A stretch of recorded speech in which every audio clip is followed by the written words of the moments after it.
நண்பர்களே, இவ்வுலகில் விலை கொடுத்து வாங்க முடியாதது தாயும் அவளின் அன்பும் தான். இவ்வுலகில் நமக்கு எத்தனை உறவுகள் இருந்தாலும் நம் மீது அன்பு செலுத்தினாலும் அவை தாயின் அன்பிற்கு ஈடாகாது. 5 அறிவுள்ள விலங்குகளே தான் ஈன்ற குட்டிகளுக்கு உணவளித்தும் அவைகளை பேணி பாதுகாத்தும் தனது அன்பினை வெளிப்படுத்துகிறது.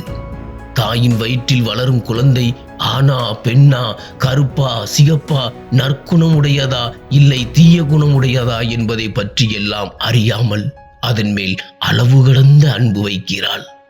ஒரு தாய்க்கு 10 குழந்தைகள் இருந்தாலும் அவள் ஒவ்வொரு குழந்தையின் மேல் வைக்கும் அன்பிற்கு வித்தியாசம் இருக்காது. இதுதான் தாய்மையின் சிறப்பு. ஆகவே நண்பர்களே, ஒருபோதும் உங்கள் தாயை புறக்கணித்து விடாதீர்கள். காயங்கள் ஆறி போகும், கற்பனைகள் மாறி போகும், கனவுகள் கலைந்து போகும். ஆனால் என்றுமே மாறாதது தாய் நம் மீது கொண்ட பாசம். என்னதான் அரபி குத்து, ரவுடி பேபி என பல பிரபல பாடல்கள் வந்தாலும் அவைகள் நம் தாயின் தாலாட்டு பாட்டுக்கு ஈடாகாது. மரத்துக்கு முக்கியமானவை வேரும் நீரும், அதேபோல் குழந்தைக்கு முக்கியமானவை அன்னையும் அவளின் அன்பும். தாயின் அன்பிற்கு மட்டுமே கல்லையும் கரைக்கும் சக்தி உண்டு. இவ்வுலகில் சுயநலம் இல்லாத ஒருத்தி தாய். ஏனென்றால் தான் அறிந்தது அறியாதது ஆகிய அனைத்தையும் தன் பிள்ளை கற்றுக்கொள்ள வேண்டும் என்று விரும்புவாள். தன் பிள்ளைக்கு உடம்பு சரியில்லை என்றால் துடிப்பாள். தான் சாப்பிடாவிட்டாலும் தன் குழந்தை வெறும் வயிற்றுடன் இருக்கக்கூடாது என்று நினைப்பவள் தாய்.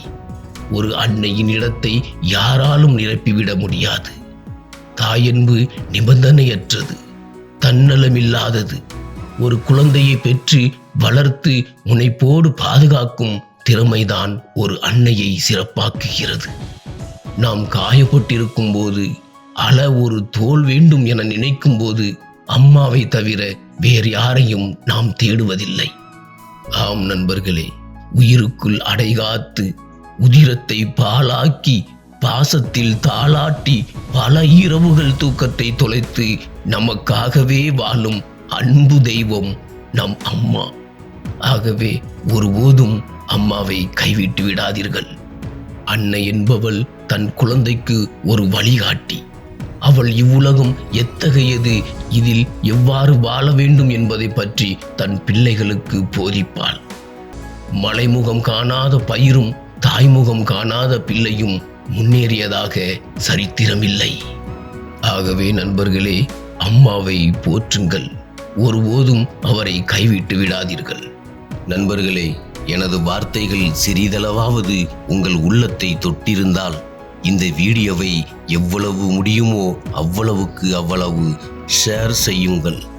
மீண்டும் அடுத்த வீடியோவில் நான் உங்களை சந்திக்கிறேன். இதுபோன்ற உங்கள் வாழ்க்கையில் நேர்மறை ஆற்றலை நிரப்பி உங்களுக்கு ஒரு புதிய திசையை காண்பிக்கும் வழியாக. அதுவரை நல் வழியை தேடிக்கொண்டே இருங்கள். வழிமறக்க வழி தேடு காணொளி மூலம்.